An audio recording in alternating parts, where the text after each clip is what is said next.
Brigadir Joshua alias Brigadir J tewas pada 8 Juli 2022 di rumah dinas mantan Kadif Propam Polri, Irjen Ferdi Sambo, di kawasan Duren 3, Jakarta Selatan. Setelah peristiwa tersebut, skenario tembak-menembak antara Brigadir J dengan Barada Richard Eliezer alias Barada E dinarasikan ke publik. Namun secara perlahan, kejanggalan demi kejanggalan yang menyelimuti kematian Brigadir J terkuak. Mengikuti kata hati nurani, dua anak buah Sambo yang kini sudah jadi tersangka, yakni Barada E dan Bribka Riki Rizal alias Bribka RR, akhirnya buka suara. Mereka pun mengubah kesaksian dalam berita acara pemeriksaan. Saat mengubah pengakuannya, Bribka RR mengaku tak melihat Ferdi Sambo menembak Brigadir Joshua atau Brigadir J.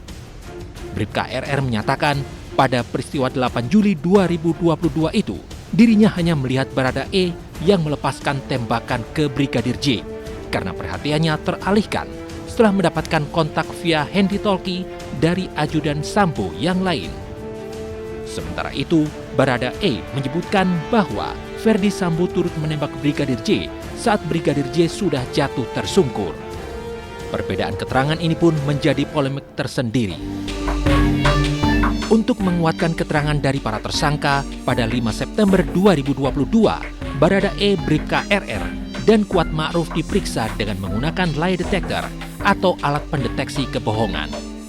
Pemeriksaan melalui lie detector diharapkan dapat mengungkap apakah keterangan para tersangka benar-benar akurat ataukah bohong.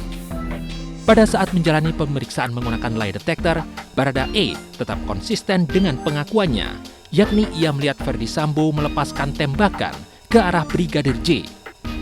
Hal ini disampaikan oleh kuasa hukum Barada E, Roni Talapesi, pada 10 September 2022. Berdasarkan keterangan dari Direktur Tindak Pidana Umum Bareskrim Polri, Brigjen Andi Rian Jayadi, hasil pemeriksaan lie detector terhadap Barada E, Bribka RR, dan Kuat Ma'ruf menunjukkan bahwa mereka memberikan keterangan secara jujur.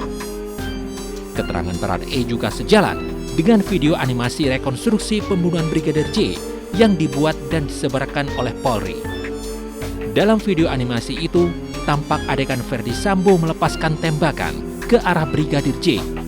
Namun drama antara para tersangka semakin membara. Melalui kuasa hukumnya, Sambo membantah apa yang disampaikan Barada E.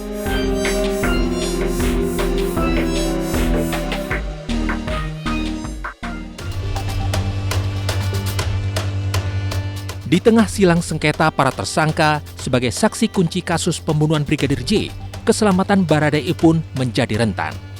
Tak mau kecolongan, Lembaga Perlindungan Saksi dan Korban atau LPSK menyatakan pihaknya berkoordinasi dengan Kejaksaan Agung terkait penanganan berkas Barada E. Koordinasi dilakukan untuk memastikan bahwa Barada E mendapatkan hak sebagai justice kolaborator dalam kasus pembunuhan Brigadir J. Justice kolaborator memiliki hak agar berkas perkara dan penahanannya dipisahkan dengan terdakwa lainnya dan diperiksa paling akhir sebagai terdakwa di persidangan. Koordinasi yang dimaksud ini adalah menyamakan persepsi, menyamakan pandangan, apa hak-hak seseorang yang diposisikan sebagai JC. Tentu kita harap antara penyidik, kejaksaan, dan LPSK bisa bersinergi dan untuk perlindungan, perlakuan khusus, dan penghargaan terhadap Barada E. LPSK juga memastikan bahwa Barada E yang tengah ditahan di rutan Bareskrim Polri dalam kondisi aman dan mendapatkan penjagaan 24 jam. LPSK menegaskan akan terus memberikan perlindungan terhadap Barada E untuk memastikan keselamatan jiwanya. Psikologis Barada E sampai hari ini baik. Dia sehat. Memang beberapa waktu lalu misalnya menghadapi rekonstruksi, ada kekhawatiran namun kemudian kembali kuat gitu ya.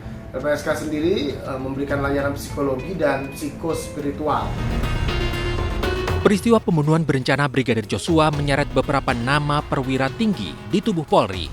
Hingga kini tercatat 5 perwira Polri sudah dinyatakan dipecat dan 3 anggota kepolisian lainnya diberikan sanksi demosi.